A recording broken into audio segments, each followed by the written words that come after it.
What's up, Kingdom Dads? Welcome back this week. Nate, how are you?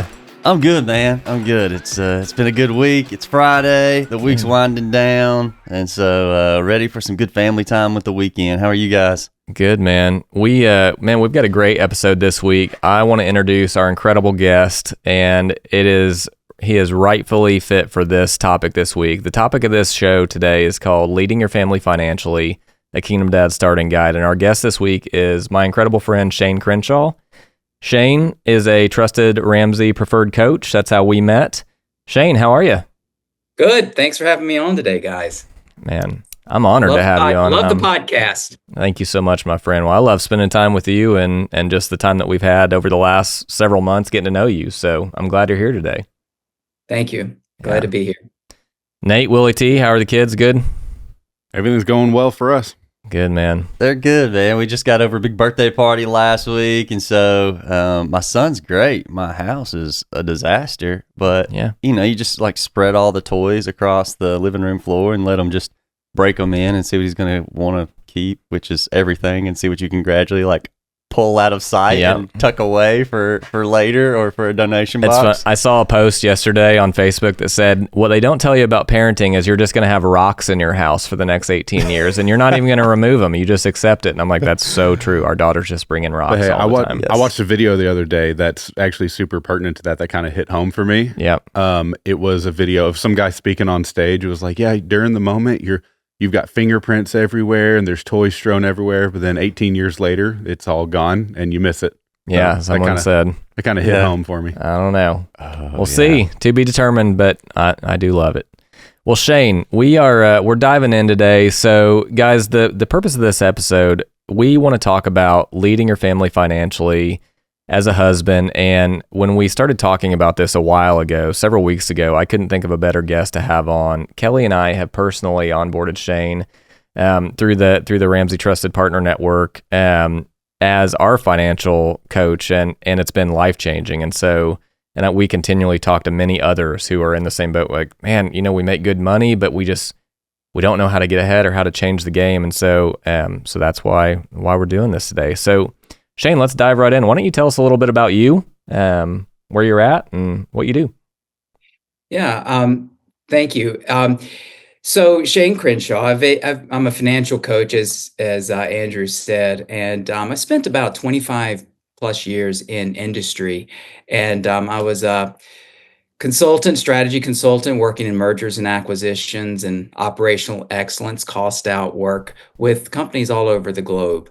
And in December of 2023, I left the corporate world to start up my own business and work with my passion, which is helping people with their finances. And I started Crenshaw Financial Coaching and Consulting. So I work with individuals, families, and also with small, medium-sized businesses on their finances and becoming more efficient with how they use what's been given to them. Yeah, I love that. That's let's talk a little bit about why it matters. So, ultimately, we know that we're called to lead our families as men, right? But I feel like this is an area where a lot of us just don't know where to get started. And so, Proverbs 13:22 says, "A good man leaves an inheritance," which means to leave an inheritance, we've got to be responsible with our finances and during our own lifetime. So, talk a little bit about why it matters. Yeah. As men, we are called to be leaders of our family. And, one of the things of being a leader is managing money. And in managing money, it can be overwhelming. A lot of times, unless we had it directly from our parents or, we learned it along the way, we're kind of just always kind of poking at the dark a lot of times to figure it out on our own. And it can be a complex topic. Now, if you layer on, money from, work and then paying bills and family obligations, it can be overwhelming. And it can just provide a lot of stress that you're just looking for a way to, how do I get past this? So in doing that, it can seem complex, and that's where I come in and work alongside of families, is to help them think through that, to set up strategies and, become pragmatic. Just look at what you have in order to be able to understand what you have coming in, what you have going out, and just put simple plans in place that can keep it simple, but also help you become a good steward of what God's given us. Yeah, and there's a couple things we wanna cover through this, and I'm looking forward to hearing. The first piece for listeners out there we want to get into is for those of you in debt, right? What are some good steps and some good strategies to manage that debt and start setting yourselves up for success? And then for those of you that may be at a point where you have a little bit to invest, sometimes we feel like if we don't have a chunk to invest or we don't have a way to make money quick, it's just like, let's just put it in our savings and hold on to it for a bit. But for those of you that do have a way to start investing some funds and start letting your money work for you a bit, where would you recommend those start? Yeah, and I love real quick what you said, Shane, around, you mentioned, hey, you learn things in school, but maybe this isn't something that you maybe are taught. A lot of it is based on family upbringing. Like, was your family good with money? Were they not good? I know mine was not. We never talked about budgeting. I recall always looking when my mom would go to the ATM, the drive-through ATM. I was always curious when I got old enough, like when it shows the balance, I would always look and say, hey, what's the balance show? It was usually like $3,000, not a lot. And I always knew we were tight, pretty humble means. And I feel like so many families, maybe before you have kids, you earn enough to where you don't have to know how to budget, and you can just pay the bills and get by, and what the online banking balance shows is kind of what you go by. I still got money in there, I'm good. But man, when you have kids, even making good money, like, you have to at some point become intentional if you want to be able to do well and leave a legacy. Yeah. And certainly be responsible preparing for retirement. So like many things in life, I feel like there just isn't, without being intentional, there is not a natural opportunity to learn if you weren't taught it. Absolutely. And to your point, like, things are expensive. I feel like sometimes money is this piece of like, hey, when I have more money, I'm a man, I'm providing for my family, I'm doing a good job. And so, it's almost a piece that doesn't come up a ton, and is kind of shied away from. But, I feel like that's really not the case. It's expensive to provide for a family, especially we're in Nashville, right? To buy gas, have a piece of property, so provide for your family. Like, it's and wild. Bro, yogurt is a depreciating asset last time I checked, and we're spending $35 a week on that. So, well, Shane, let's dive into kind of step one in our outline here. So, getting out of survival mode. What's your first financial move? To make sure that we're getting out of that survival mode. What does that look like for you? Yeah, and the first step is just understanding what's coming in. Like, sit down with a piece of paper. Some people like to jump straight to an app, and if that works for you, fine. But I say just sit down with a piece of paper and just understand the income that's coming in. How much do you have coming in each month? And then once you understand how much is coming in, then understand how much is going out. It sounds so simple, but once you put it on a piece of paper, then it starts becoming real. And a lot of times when I'm speaking with folks, they're coming in from a place of they're in debt. They've credit card bills are high. They've got the mortgage, etc. And so just being able to sit down and put that debt on a piece of paper, it's amazing to see my clients just get a sense of peace. Like, this is something that I can get out of. So just starting number one, just getting it on a piece of paper and understanding what's coming in, what's going out. The second step is really getting an emergency fund set up. Find $1,000 and get it into an emergency fund. And this fund is something that truly is, by its name, you have to break glass and go get this money. If car repair needs to be done, you need to replace your tires, like something that's a big expense that you would need to, have money for, that you don't have to go back to credit. So having that emergency fund, having and understanding, what's coming in, what's going out, then that's the first step before you progress any further down the road. The other thing too, and first and foremost, it's like in James, pray for wisdom, and sit down with your spouse, and this is a team activity. Sit down with your spouse or significant other, and just talk about where you want your money to go. Yeah, I love that. And one thing I want to just touch on really quick, because I do feel like this is really critical, and I hear a lot even in our men's groups where maybe husbands and wives are not on the same page financially, maybe even have separate accounts in marriage. And so I don't know how deep we want to get into that, but I am curious what your thoughts are around just having a same account as husband and wife, and where you feel like That's that a great question. plays. Yeah. If people are married, then yeah, definitely I highly recommend getting a combined account. But with the understanding, if you've got a combined account, again, you're a team. So you want your spouse to understand where your money is, where it sits, what it's earning, and what the purpose of the money is. For instance, if it's in a savings account, if it's an emergency account, if you got an investing account, understand what your family finances are. And I think, again, where we're called to be leaders is making sure you have that conversation and have a plan in place. But yes, if you're married, have a combined account. If you're dating someone, I would highly recommend to stay away from combining accounts at that point. I've seen situations like that. Rarely do they end in a positive way. I love it. And I know, it's not off topic. It's just a little bit of a trail we can go down, but I feel like it's a really pertinent one to talk about because I do hear this a lot. Yeah, my wife and I have separate accounts because, one of us is a spender and one is not. And guys, listeners, like, I hear you.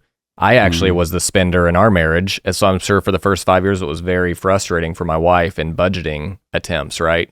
But I also know that if we would have had separate accounts, I would have just been able to continue with my irresponsible spending, and there would have been another communication avoidance where the root of the issue isn't, hey, we have separate accounts. It's that, hey, we're probably not communicating through our spending differences or a larger issue going on that is now being avoided because we have separate accounts. And so not condemning anybody who has that, but just saying, hey, the healthier model is if you don't have a joint account and you're married, why is that? And looking into that. Yeah, that's a great point. And just to go a little further down that path too, I have worked with clients that, one spouse handles all the money and the other spouse just abdicates and says, you handle it. I don't enjoy it. It's not fun. And and I get it. Budgeting and finances is not everybody's cup of tea, but I've worked with widows, and widows are saying, my husband handled all of the money, and now I've got these accounts, Shane. I don't know what to do with them. I don't know where everything is. What do I do? And again, coming back to that partner relationship, by understanding where everything is, you're able to make decisions that are smarter together, look in the same direction in life. Money has so much power in a relationship, in our lives, and a lot of divorces, a lot of problems in marriages come from just fights over money. Whether you're in debt, one's a spender, one's not. A lot of fights come from that. A lot of divorces happen because of money. Yeah, agreed. And so dive into that joint account just a little bit more and what that looks like. Yep. And so, my example would be my wife and I each have our own savings account. We each have our own checking account, and then we have a combined pay bills account. And so any of our joint spending kind of goes into this combined pay bills. And so, in my mind, like, we have a joint account, but we don't really have joint accounts, right? Because we each have our own kind of checking account we can spend out of that the other, I have no idea what she has in her checking or savings right now. And she probably has no idea what I have in my checking savings. But you have a core operations account, essentially, that bills and family spend is paid out of. Yes. Yeah, pretty much. And so what's your ideal kind of, and I know everybody's situation's different, but just as somebody's like, okay, well, give me a framework to work off of. What's your kind of ideal joint account? What's that look like? An ideal joint account would be, it'd be based off your budget. Again, this is one of those situations where it's customized for the everyone. I guess my question is more like, would it be kind of my setup, or are you recommending, all right, guys, you've got both paychecks going into one joint account, and then you've got one kind of joint checking account, and you got one kind of joint savings account. Can I chime in as well here? So Kelly and I, we did this for a while as well. What we've done now that's been really helpful is, so we have the core account, that's the traditional joint account. All income comes in through that first. That way all the income is funneling in. But then we have our side business or side hustle accounts that are independent. However, we've set them up to where they're all through one bank, and we have visibility into all accounts. So we all have visibility and accountability, all the time, so that like I can see what she's got. Because if let's be real, if an emergency comes up, let's say, or something comes up, or something that's just for fun that we want to do, that we don't want to pull out of our emergency fund, but it's also not in the budget. Like, we may both pitch in out of our side thing. Gotcha. I don't know. So just another model, and I know we're kind of on a rabbit hole here, but yeah. But Andrew, I like what you said, because it really revolves around, whatever your operating model that feels comfortable with you, because maybe you want to have that account that's your fun money, so to speak. But as Andrew said, it's really, as long as you're sitting down and everybody knows what you have with each other. For instance, personally, my wife and I, whenever I go to, our bank, and we're talking, through finances, or if I'm, helping, out our family, then what I do is I want to make sure she comes along, and she at first she was like, I don't want to do this, you just handle it. But again, if something happens to me, I want her to be completely aware of where every bit of the money is, why we have it there, and and what the goals are for those individual accounts. So as long as you have transparency on it, your operational model can be very customized. That's awesome. So what I hear you saying so far, Shane, is, kind of step one, save $1,000, your emergency fund. Yep. Bare minimum. What's next? Next is kind of building out that budget. Now, this is one of those topics that has a lot of emotion around it, because depending on how somebody grew up with money, one of the first things I like to ask people is, what's your experience with budgeting and with money growing up? And you hear stories from, oh my goodness, every month my dad sat down with my mom, and they just fought, and everybody around the house was working on eggshells too. Oh, they never ran with the budget; they just spent. So having people understand understanding where people are coming from with a budget is key. But then also understanding that, if it's how do they see it, as like, is it a ball and chain, or is it something that's going to give them, insight? It's a scale. It helps them see, so that they can then act instead of react to their money situation. So as I said earlier, I think just the next step is just understanding, and writing down how much money is coming in, what is your income, from your job, from side hustles, like all income, what is that? And then secondly, like, split out all of the categories. You want to make sure that you're covering the housing, the food, the shelter, the transportation. Make sure you've got those things covered, and then you start looking at your other expenses and your large categories. And then from there, once you've got that set, you kind of got to estimate. Just use an estimate to begin with. You can actually just use your checkbook, go through your bank account, and see where are you spending money, and then once you've got your baseline for the next 30 days, just track where you're spending money, write it down. Again, there's apps out there that are very helpful, that you can input it if that works for you, or just use a simple spreadsheet to understand where your money is flowing. Yeah, I love that. When you said ball and chain, I recall very, very vividly early in our marriage. Kel, I remember I used to go to, I'm a builder. I used to go to Lowe's all the time. And I remember Kel said at one budget meeting, one point, or like first year of marriage, like, hey, like, you spent like $300 at Lowe's last week. Like, it puts us over budget. I'm like, I make good money. Like, you're telling me I can't go to Lowe's and spend $300? And it's such an immature statement. I remember that argument.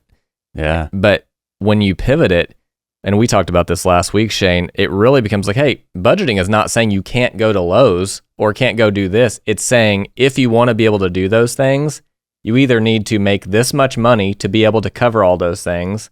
It's a tool to know, hey, this is how much money I need to make to be able to live the kind of lifestyle I want to be able to make, so I can happen to my life instead of my life happening to me.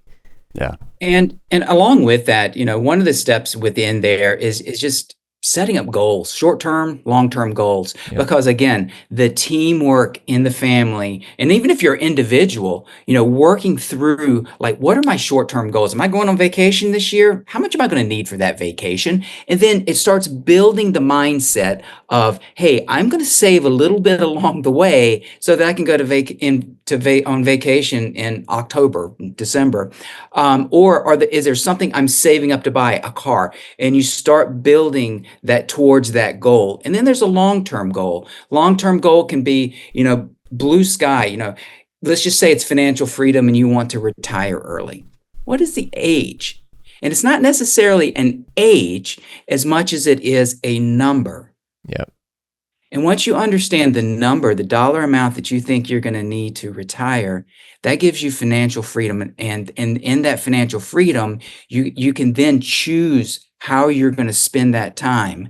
And that's something that I would highly recommend to everyone, is just set those goals, work with somebody, work with your wife to set those goals so that you can just make sure that you've got a North Star that you're shooting towards and your money is working for you instead of you working for your money. Yeah. That's good. And something I'm hearing, and we hear over and over again in podcasts, we speak it ourselves, is, money and budgeting is no different than anything else in life, right? You have to have a plan and you have to prioritize, and man, I'm just sitting here reflecting on myself. Kind of my budget is like, if I can shift money from my checking to savings account every month, I'm doing a good job. If I can't shift it one month, I spent too much that month, so it's time to tighten up the next month. Yeah. And so, that's kind of my process, but I'm just sitting here analyzing like, man, this past month I had my son's birthday and I had some other stuff come up, and it's like, dang, if I would have done a better job prioritizing things, my budget situation would have set up a little bit better for me. And so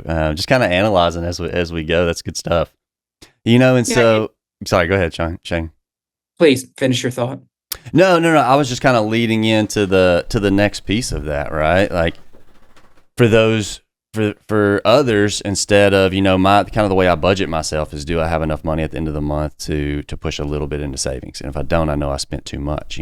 For others, that may look like, do I have enough to make this credit card payment? Or do I have enough to hit this mark, right? And so, yes, whereas that is a kind of a budgeting, you're still kind of behind the eight ball a little bit doing that, right? Because you're constantly paying off debt, you're trying to catch up. And so, for those folks out there, where would you just suggest people start, right? Because it's like, yes, I want my money to work for me. I want to invest. I want to get a little bit in the stock market or get a little bit in this or that so I can gain some interest on my money. But at the same time, I got debt and I got interest piling up on the negative side as well. And so how would you recommend just jumping into that and taking that debt on? You hit on one of my favorite topics. Let's hear it. I'm going to touch on it for a second before I answer. Yeah, absolutely. Directly your question. As I work with clients, and even when I work with businesses, across the globe, one of the things that always amazed me was, and amazes me still, is that it's an 80-20 rule. 20% of finance and working with families is math. And it's a simple math problem, adding and subtracting. 80% is mindset. If you affect the mindset and behaviors, it's a psychology. If you affect those, then the math will start taking care of itself. So it's in one way, it's getting proactive. It's setting the goals. It's understanding where you want your dollars to go, because your dollars are, yes, going to go pay bills. But I like for folks to elevate their thought is, when dollars come in, those dollars' responsibility are then to go out and get more dollars for yourself. So it's like you're hiring workers. Workers come in, those workers are going to go get more workers for you. That's good. But how do you know what those workers are going to go do if you don't have a long-term goal? So, but let's just say one is, in debt. Then it becomes, okay, well, how do I get out of debt? Because debt has a weight to it. The borrower is a servant to the lender, and it takes up mental space that is just a weight. And I hate to see it on people. I really do. So I want that weight gone as quickly as possible. So where do you start? First place to start is listing out every one of those debts, smallest to largest. Once you understand how much debt you're looking at, then you start paying off the first bill first, the smallest debt first. You start building. That's called a debt snowball. The debt snowball, then, people, and then I get the question, well, wait a minute, what about the interest rates? And shouldn't I pay the highest? If you do that, again, you've got this, you make it a huge, complex problem. Simplify it. Yeah. Because what you want to do is build momentum. And building momentum, you get that first $300 credit card paid off, woohoo, celebrate it. Then you move to the next, then the next. Because every bit of money that comes off of one starts being thrown at the other. So all of a sudden you build this huge snowball effect that you pay off your debt. That's good. Back to the goals. Why? Well, if you do that first and you get debt free, then it becomes, okay, well, this feels pretty good. Okay, well then the same snowball effect works with investing. Because then you've got your goal of what you want out there to shoot towards. How do I now take that money, put small increments along the way that are going to start having compounding interest over time? Yeah. That's where the magic is. That's what starts building wealth over time, because we want to build wealth to give. And in order to build wealth, you start small. And one of the things, it's like working out a muscle. You go to the gym first day, you're starting to bench press. You're bench pressing, a little. You go home in 2 weeks, man, you don't see much happen. 4 weeks, maybe a little bit. But you don't start looking like Arnold Schwarzenegger after the first workout. That muscle is small increments over time to grow. Let's talk about that a little bit, Shane. And there's so much. This is a deep topic of getting into investing, and I've learned so much from Shane just over the last month on this. In fact, we actually spent an hour just the other day diving into like the default 401k options that I'm invested in, right? That I had not been intentional at all. And man, we looked at it and it immediately was like, dang, this has been sitting there for this long, unintentionally invested. And now the return is going to double in some cases, just because I hadn't been paying attention to it. So let's dive into that for just a minute, Shane. So let's say a dad has started budgeting, saved a small emergency fund, and is tackling debt. When is the right time to start investing? What does that look like? Yeah, the right time is when you've paid off your debt. When people get debt free, you want to do that. Now it's a bit nuanced, because there are 401ks. You've got money coming in. If it's matched, you don't want to leave money on the table. So I do, if you have the opportunity to do that, that would be great. And it's kind of, you're doing both at the same time, but I highly recommend getting debt free first, because then it allows you to throw every bit of free cash towards investing. And when you do that, and when you do your investing, again, this is where I would love to come alongside folks to help them think through what those investments could be. Because again, talk about, overwhelming. There's a lot of complex financial instruments out there, and you listen to the news and you get scared and everything else, but it can be broken down very simply. And, and it's pretty interesting too. Because even the Bible, and I wrote this down for the podcast because it's, it just amazes me how much, the Bible talks about even investing. In Ecclesiastes, it says, "Give portions 7, yes to 8, for you do not know what disaster may come upon the land." So even in Ecclesiastes is talking about diversification. So how does that look like within your portfolio?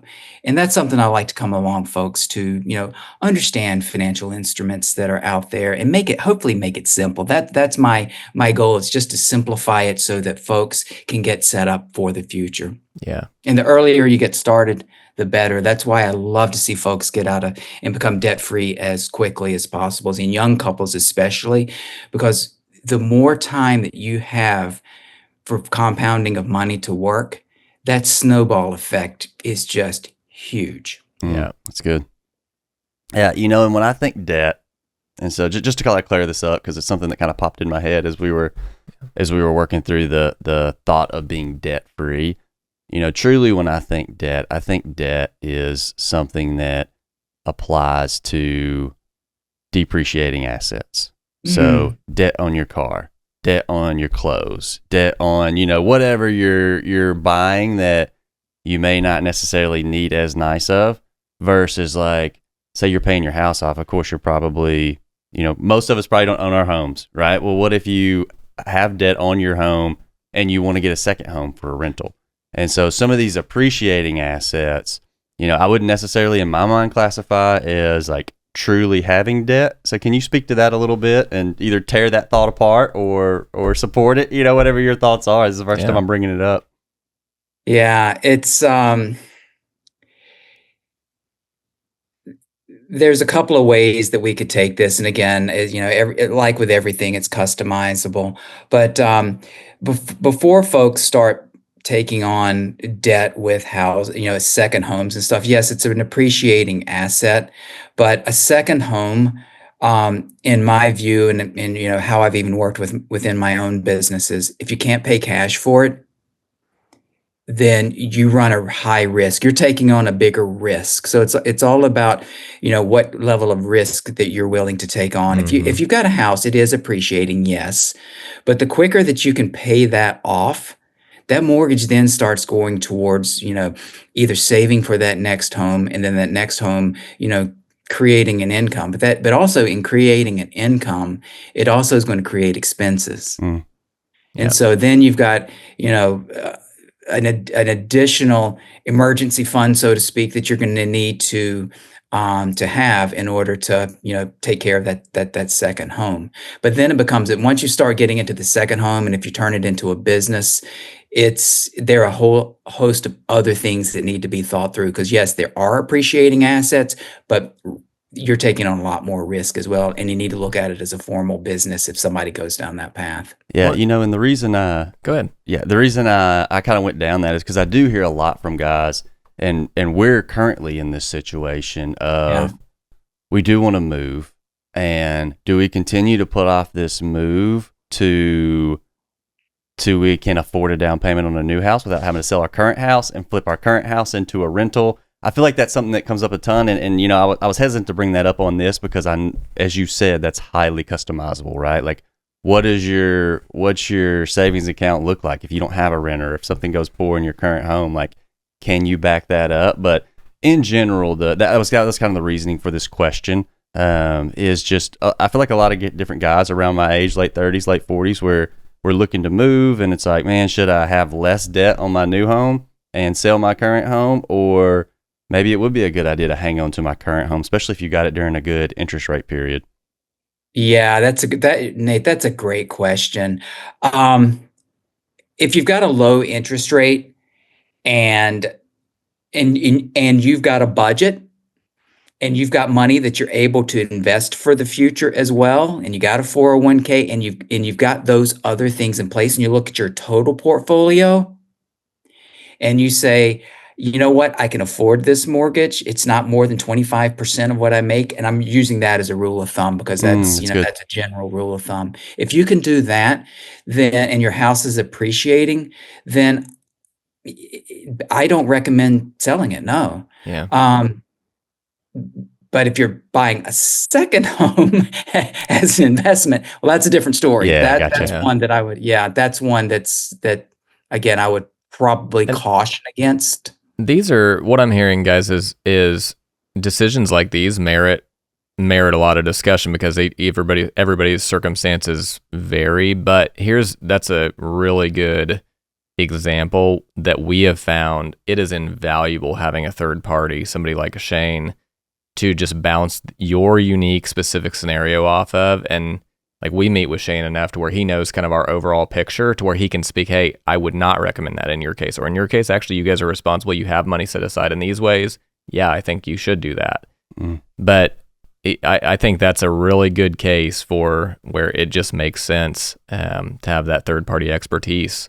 Yeah, absolutely. And I kind of jumped the gun there because as we're working through this, part one of this series is more like how to manage your current debt and little steps for that. But it was flowing so well. I did want to give our listeners a taste of what's coming up next, and because the next step is starting to invest and think long term, and then how do you prepare for retirement and setting up a generational legacy, right? And so I'm super excited to get into that with part two of this series. Because I think, a lot of guys, I think understand debt, and, I think a lot of people do get so far into it that it becomes overwhelming. Right. And so sometimes it's extremely valuable to hear somebody that knows what they're doing, like Shane, not Nate, but somebody like Shane to say, look, sometimes you just have to step back and do the basics, right? You got to write out your plan on a sheet of paper.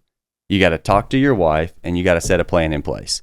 Those are the steps. Sometimes we make things so complicated because something like debt seems so complicated, right? But there are some basic steps to it. And so, I really appreciate us being able to get into kind of the step-by-step process early on, and really looking forward to what's coming next. Yeah, I want to touch on one other piece before we get into kind of rapid-fire questions for Shane as we start to wrap up. So let's talk about the subject of tithing real quick. So we are we're a Christian men's dad's podcast. I am very familiar with the feeling of early on, oh, man, I'm barely making bills meet right now. Like if I tithe, that's a lot of money to be given away. And what I want to talk about on this, it's not a question of should you tithe in my mind. That is a biblical answer that is not hard to find. The answer is yes. You should tithe. You should tithe 10% of everything that you bring home, period, in my mind. Anybody throw out if you believe differently, please chime in. It is more about, guys, and I talk to my daughters about this. God wants us to have a posture in life of open-handedness, not closed fist. And whether that applies to money, to my daughter, it applies to the candy in her treasure box with her sister. In life, it is a posture that we have where if we are holding on to our money because we're already tight, that is not showing a faith that we truly believe that God's got our back. And so that is showing I've got to control this because I'm barely making it as is. And one thing that I know, and I'm not convicting anybody or judging anybody because I have been on that side. Yeah. Now we're on the side to where, man, when we had our annual bonus this year, we wrote a big check, and it hurt to write the check. Old Andrew hurt to write the check. New Andrew was like, man, this is awesome that we're able to do this, right? Yeah. But earthly way, it's difficult to do. But what I can say, when you open-handedly start to live that way, the blessing that comes from it far exceeds the sacrifice. Shane, do you have anything to add to that? And it's you said it so well, Andrew, and you and Kelly are so your family's so inspirational, and it's interesting because even in Malachi 3:10, it's the only time in the Bible that you read where God says, "Test me, just test me with this," and to give, because your storehouses will be full, and we are called to be stewards. And none of this is ours. What we've been given is for us to use for good and to help others. And it's interesting because a lot of times when we write those big checks, it's such a blessing to be able to write the big check, and to be able to write a check at all, because God can take that and just with little multiply it. And it's like, and it goes back to like, even if you take the concepts of the concept of a few fish and a few loaves of bread, and all of a sudden you feed thousands. To me, money is the same way. That you give a little, God takes it, he runs with it. He does his thing and works the miracle. Man, that's good. Yeah, that is good. I do believe that, especially some of the struggles, I talked about in my testimony in episode 2, but, I am at a point where I believe that God will give us what God knows we're ready for. Right? And sometimes it's tough to get there when you don't have it. And, when you don't feel like you have 10%. It's tough to give that 10%, but I 100% believe that God will provide for you what you're ready for. Yeah. Bro, if I'm spending $6 a day on a coffee soda at the local coffee shop, I can tithe. That's that's convicting, because I'm like, when I start to get tight with the earthly thinking around, man, this is a lot of money we're giving away. I'm like, bro, I go to the coffee shop every day. Yeah. What are we talking about? All right, Shane, rapid fire questions. Are you ready? I'm ready. All right. Best first budgeting app. Every Dollar. I think Every Dollar, Dave Ramsey's tool, is so useful and it's so easy to use. It has his 7 steps in there that are just brilliant to follow. So I go with Dave Ramsey. Yeah, we use Every Dollar as well. It's a really good tool. It integrates natively with your banking apps for most major banks, and even some of the smaller banks I've seen. So yeah, really easy to use. All right, credit cards, avoid or use wisely to get the points. Avoid. It's now, again, sometimes you do. There are situations where it looks like you have to have them with airplane to get airplane tickets, etc. But you can use a debit card, Visa attached to it. But I would say avoid it. Over time, if you are disciplined with paying off your bills, you're out of debt, then okay. But it's better to avoid. All right, last one. Is it too late to start if I'm 40? No, it's never time to start becoming a good steward. So no, that's any time is to move towards financial peace and getting peace is the best time to start. 40 is a lot of runway left before retirement. It is. I love it. Awesome. So, last question, just a word of encouragement to wrap up. What would you say to the dad that feels like he's failing financially right now, that feels like he's in debt, that he's concerned about college, he just feels like he's underwater? What's some encouragement you would leave off with? Just don't be hard on yourself. The fact that you're recognizing it is the first place to start. Start simple. Just get a budget together. Understand what's coming in, and also just seek counsel. Find someone at your church. Get a coach. Find someone to be able to sit down and talk to about this, because you're not alone. There's so many in the same situation, and others are so willing to share and help and come alongside of you. I love this note as well. Just it says, lead with humility, not pride. One of the things that came to mind when you asked that question, Nate, is it was pretty hard to say, hey, babe, like maybe I haven't been leading us well financially, and we do need to really tighten up and look at this. And I know there's got to be a lot of men listening who are in that boat.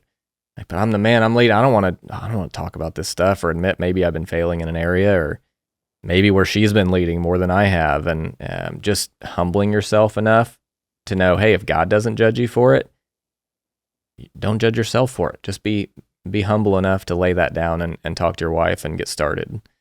Matthew 25:21, it says God can multiply small, faithful steps, and that's a really good start.